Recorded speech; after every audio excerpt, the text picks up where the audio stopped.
In this week's video, we look at a beautiful game where Anatoly Karpov demonstrates the minority attack and how to use your rooks in the endgame.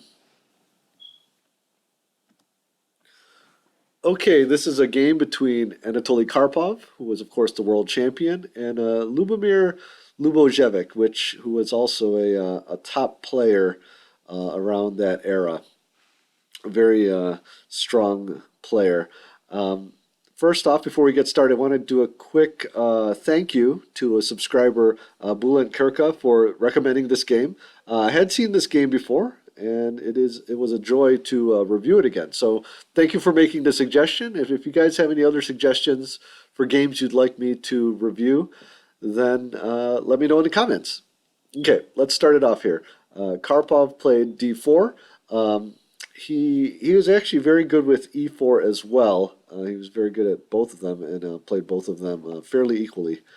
Knight f6, c4, e6, knight c3, d5. Here we have a queen's gambit declined. C takes d5, e takes d5, bishop to g5. So here is the exchange variation. Currently it's very popular. It's included in a few repertoire books. And it's fairly straightforward to play, which is probably why it's so popular, and it's very instructive in terms of different plans that can be had due to the pawn structure. So we'll take a look at that today. C6 was played. So here we have the what they call the Carlsbad pawn structure, and I believe it's named after a tournament where this opening and pawn structure was prominent. So, anyways, it is the characteristic of the exchange variation. Okay, knight b to d7, bishop to d3, bishop to e7, queen c2. So setting up this battery along this diagonal. Castles and knight to f3. Knight to f3 is one of the main moves, but another move that is becoming more popular, again because it's being featured in some books and such, is knight g to e2. And the idea here is that this knight can go to f4 sometimes, but also instead of the plan that Karpov plays in this game with the minority attack, we can also prepare this e3 to e4 push. And so one of the main lines would be rook to e8, castles, knight to f8, okay, f3, and here's the idea. This bishop also sometimes will drop back to h4 and go to f2, bishop to e6, rook a to d1, and rook to c8. And here we can see a couple of the ideas here. For white, white is planning to push here, e3 to e4, as I mentioned, and black, on the other hand, will try to use a pawn lever at c5, sometimes with b6, sometimes without, and those are some of the general ideas behind this variation. But it is slightly different than knight f3, which we see in the game. So let's go back. Okay, knight to f3 was played, and one of the ideas here that you can't get in the other variation is that this e5 square, it can now be an outpost for this knight at some point. Okay, rook to e8, basically getting on this half-open file, as well as vacating the f8 square for this knight. Okay, castles, knight to f8. So this is all fairly standard in the Queen's Gambit exchange variation. The idea, as we'll see in a second, is that black is going to free his game with knight to e4, and so we'll need something to help protect this h7 square because of this battery here. One thing that black can do, or does do sometimes, would be something like h6 or g6 to kind of blunt this battery. The problem with that is that sometimes in this opening, black's play is typically on the king side, and so a lot of times he wants to, he might want to he might want to lift this rook. And if any of these pawns are advanced, then that kind of shuts that idea down. In any case, that's some of the ideas behind this. Rook A to B1. So this is introducing the minority attack, and this is just one of the plans here in the Queen's Gambit Decline exchange variation. There's a few other plans as well, especially if you include the positions where white plays his king's knight to E2. And again, this is the reason why people like this opening. There's a lot of different options from here, and they're fairly easy to play. I guess you could say hard to master, but easy to play here. So minority attack, we will be featured in this game. Just one quick reminder there, I did make another video, short video introducing the minority attack, and you can learn more about that there. I'll have the link to that in the description below. Okay, so knight to E4. So here we see that this bishop has been discovered here against the bishop here on G5. And bishop takes E7, queen takes E7, all standard, and finally B4. So the idea behind the minority attack is to push this pawn to B5 and try to incur weaknesses in the black position, usually by exchanging on C6 if it's allowed, and then this B pawn will trade here, and then black will have a weakness on C6. So that's a general idea behind the minority attack. Black often tries to blunt it or prevent it a little with A6, and so A4. Again, this is a standard maneuver here. And bishop to F5. So here black is trying to activate this bishop. It's an interesting, the role of this bishop is very interesting with the minority attack, because sometimes black does not want to trade it because it sometimes defends this pawn on C6. However, let's see what white does. Knight to E5. Okay, now this has a few purposes. In a couple of, this is a fairly well-known game, and in a couple of the commentaries that I've read about this game, this move was described as both a attacking move as well as kind of an instigating move.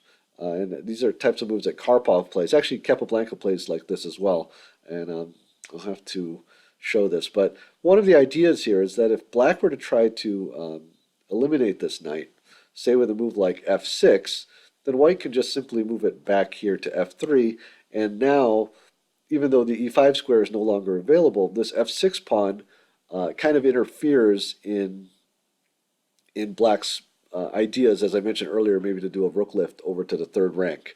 So knight F3 or knight E5 kind of has that idea behind it partly. Also, as we're going to see here with the minority attack, the knight on E5 can often attack this pawn here on C6. So that is one of the ideas as well. Now, one thing to note here is that if we try to push that minority attack too early, like right here, it doesn't quite work as well as it does in the game. Here we have knight takes C3, queen takes C3, and then bishop takes D3, queen takes D3. Now if C takes B5, A takes B5, black now can play A5. And now we see we have this passed A pawn, which in the right circumstances can get very dangerous, and white would have to keep an eye on it there. This game it's not winning for black, it's not horrible for white, but one thing that Karpov is very good at in these types of situations is he's very good at maximizing the positional potential in his games, meaning if there is an accurate or more precise way to do it, he typically will find it. So this isn't quite the right time. Another option here, it would just be exchanging here. Knight takes E4, bishop takes E4, bishop takes E4, queen takes D4, kind of liquidating the position. Queen takes E4, D takes E4, knight to E5, and now if F6, white has knight to C4. And you can see here there's a bunch of squares that this knight can hop onto, and white would have a somewhat of a positional advantage here. Okay, let's go back to the game.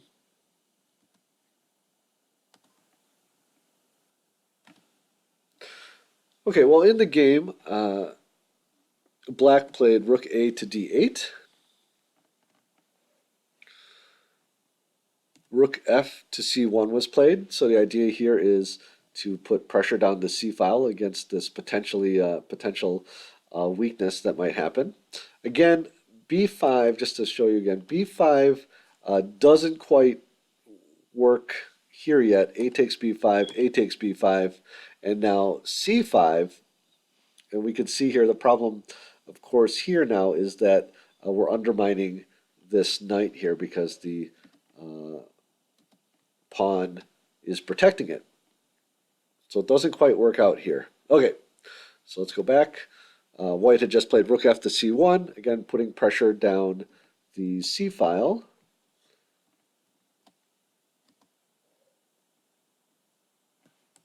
Black plays knight to g6. Okay, now there's a few ways we can do this. We can consider taking back here on g6.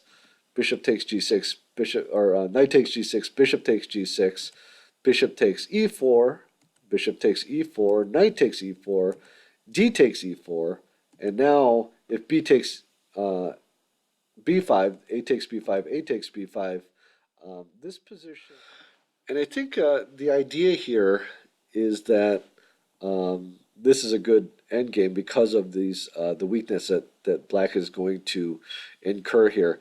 One thing to note is that, as we'll see in the game, I think black intended to hold off on the exchange on g6 because he's going to be able to get a pawn weakness. However, let's take a look at what happened and what could have happened. So if we go back to the game, he took on e4 instead. Now, black takes back here with bishop takes e4, but did some analysis, and I wanted to show you this, is knight takes e5 instead of, well, let's go back to the game. So after knight takes e4, knight takes e5. And so there's a couple things here. We can capture on e5, d takes e5, then after d takes e4, queen takes e4, queen takes e5, queen takes e5, rook takes e5. This is basically even. There's no longer an advantage to trying the minority attack. For example, if we try to push b5, a takes b5, a takes b5, and then rook takes b5, just wins a pawn. Rook takes b5, c takes b5, and then if rook to b1, rook to d5. And even though these pawns are doubled, he's got an extra pawn. And so black has a slight edge, even though white has a little compensation for it. Okay, let's go back. And instead of pushing, let's go back a little further. Instead of taking on e5, white's best play, I think, would be to play knight to d2, which covers the c4 square, so that the black knight can't hop onto it. Okay, so knight to d7. Now b5, a takes b5, a takes b5, and then black's best probably is rook to c8 after bishop takes c6, rook takes c6. Okay, because now we can't take here because of the queen. Queen to b2, rook e to c8, rook takes c6, b takes c6. Now, in this case, we do have this weakness on c6, but with the pieces that are left on the board here, it's a little more manageable than in the game. However, I would probably prefer white's position here in any case. Okay, so maybe if we go back here to this position, knight takes e5 might have been better than what black played in the game. Okay, d takes e4, and now white plays knight to g6, because now this ends up inflicting a pawn weakness here. It's not horrible, But basically, the general idea is that in the end game, these pawn weaknesses, when there's fewer pieces on the board, these pawn weaknesses are a little more glaring because um, now they're creating structural weaknesses and for example, this G7 pawn is immobile now for when the pieces get swapped off. Okay, so now Karpov chooses to um, push on with b5. C takes b5, A takes b5, and now rook to d6. I think the idea here is that we notice here, instead of taking with um, a5 here, which is the characteristic way to do it, uh, this would put a lot of pressure on this b7 pawn. Instead, black is going to try to um, put the passed pawn on the A file, which I think maybe he thinks he might be able to get a little counterplay by pushing this passed pawn. Besides rook to d6, black has a couple other options. Okay, of course he could take, as we talked about, and after rook takes b5, this pawn on b7 will be very weak. And if he tries to push the pawn with a5, which is what we saw earlier was actually good for black. In this case, white actually has a very strong move, b6. And so now this a pawn is kind of cut off from its brother pawn. And we can see that this queen is going to come here to c7. Of course, if black were to try something like trading off or tried to attack this queen, black would be happy to trade the two rooks for the queen here. Okay, and then you can see he's going to win this pawn. Going back, and in that variation, if he plays rook to d5, then queen to c7 again is strong. If queen takes c7, then bishop or b takes c7, and black's in a lot of trouble here. So those are some of the options. Let's go back to game. So that's why he probably chose rook to d6 to avoid those types of things. Rook to d6, b takes a6, and now he plays b takes a6. Again, if he plays rook takes a6, this pawn is a lot weaker.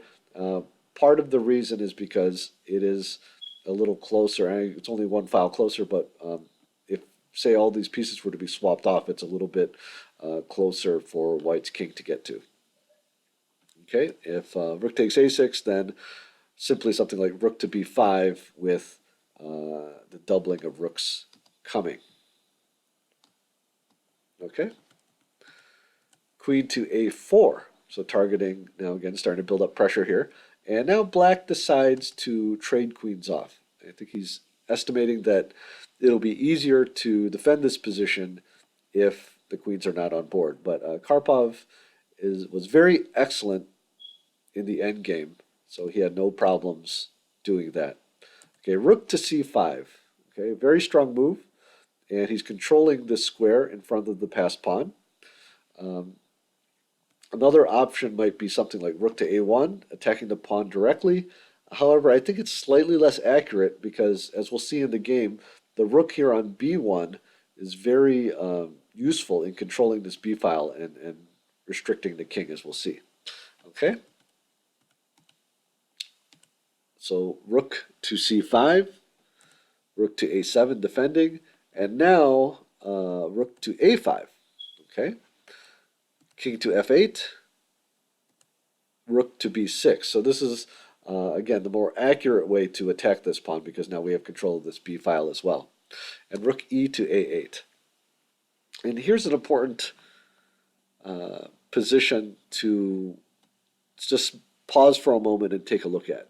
So notice how active white's rooks are compared to black's rooks. When I studied this game, this was kind of phase 2. Phase 1 was executing that minority attack very efficiently, and by doing so he created this pawn weakness that is typical of the minority attack. Okay, and then the second phase was to create a dominant position for his rooks. Okay, Black has to defend this a pawn. He's a pawn. Otherwise, he'd be a pawn down. And with this passed d pawn here, it really Black doesn't really have much to hope for if he loses this pawn as well. And an important thing to note here is that the next part of the game, which we'll call phase 3, uh, I believe Karpov had to have seen this position or had to have planned this in advance when when we got to this position here. Um, and what we'll see is that he needs to have another, I guess, another front to work on. He's kind of got the queen side lockdown with the black rook's defense of the a pawn, and so now he needs to find a way to get his final piece into the game, and that's his king. And he finds a great way to do it. And we'll see here that he handles this next phase with all of his typical brilliance in the endgame. H4. The idea here is that the king is just going to enter into the position and gobble up these pawns if he's not stopped. King to E7. Okay, king to H2. King to D7. One thing you want to note here that some of you may have thought of when you see this is, and I thought of too, if I were playing Blitz, I'd probably do something like rook to E5 check, and then after king to D7, I'd take this pawn. The problem here is that after A5, now Black gets back into the game a little bit because now he's freeing up some room for his rooks here behind the pawn. Of course, Karpov didn't do that. King to D7, king to G3, king to C7, and now rook to B2. So now we see how this rook on the B file is very useful. Rook to B7, and then rook to C5 check, which forces king to B8, otherwise he loses the rook. And then rook to A2. Okay, rook to E7, king to F4, king to B7, and rook to B2 check. So Karpov's rooks are really controlling and restricting the black king here. King to A7, rook to C6. So we see now that this king really doesn't have anywhere to go. Rook to H8. So Black is trying to get some counterplay, and the king here is able to protect the pawn for now. Rook to A2, and he's able to do this. White's going to win a pawn here, but it's important to notice the tactics here because we'll see that this pawn on H4 is hanging, and Black can capture it with check. However, there's a little bit of a tactical trap there. If rook takes H4 check, then after king to D3, or king to G3, and say rook to H5 to cover this rank, then White has a big attack. Rook C takes A6 check, king to B8, rook to A8 check, king to C7, rook 2 to A7 check, king to D6. By the way, the king has to go this way, has to go towards this rook to protect it, otherwise he just loses the rook. Rook to D8 check, king to E7, rook to A7 check, king to F5, and then rook to D5. And here we've got mate in 2. After rook to E5, rook takes E5 is mate. So that is why Black did not take the pawn on H4. So let's go back. Instead, he has to sacrifice this pawn with A5. Rook takes A5 check, king to B8, rook C to A6. Now rook to H4 takes H4 check, king to G3, rook to H5.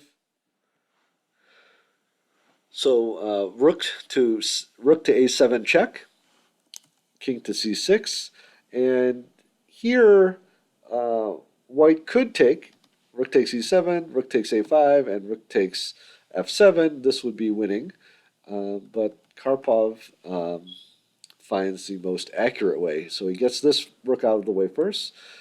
Rook 5 to a7 or a6 check, king to b5, and now he's going to exchange rooks. Rooks takes e7, and then after a quick in-between check here, rook to g5 check, simply moves his king out of the way, king to h2, king takes a6, and then after rook takes f7, you see that he's about to lose a bunch of pawns, and so black resigned.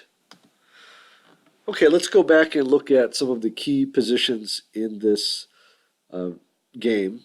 And the first one is the whole concept of the minority attack. It's a very common and important concept to learn, and it shows up in a lot of different openings, most prominently here in the Queen's Gambit decline exchange variation. But the basic idea, of course, is this 2 pawns against 3, and the idea of creating a pawn weakness on the side that has the majority. Okay, and so just remember in this game how exacting white was in preparing that with the knight to e5 and then the exchanges on e4 before he finally pushed b5. And then we can see here c takes b5, a takes b5, and then here black played rook to d6, and then after b takes a6, b takes a6, white simplified into an endgame where he was able to put a lot of pressure and eventually win this a6 pawn. The next important part of the game, or at least the most instructive part that I found, was the rook activity. And in the rook and pawn endgames, the rook activity is most important. And in this particular position, which is at white's 25th move, Karpov makes an excellent move, rook to c5, which stops this pawn in its tracks, and after a few moves, totally dominates the position. We can see these rooks have a lot of mobility, have a lot of control, and all of these rooks are doing is protecting this a pawn. Finally, I want to bring up the principle of 2 weaknesses, and the idea that in chess often you'll need not just 1 but 2 weaknesses in your opponent's position in order to win. And here we see that white simply dominates on the queen side, tying black's rooks down here, but he needs a little something more to win this game. And he does that by introducing his king into the king side.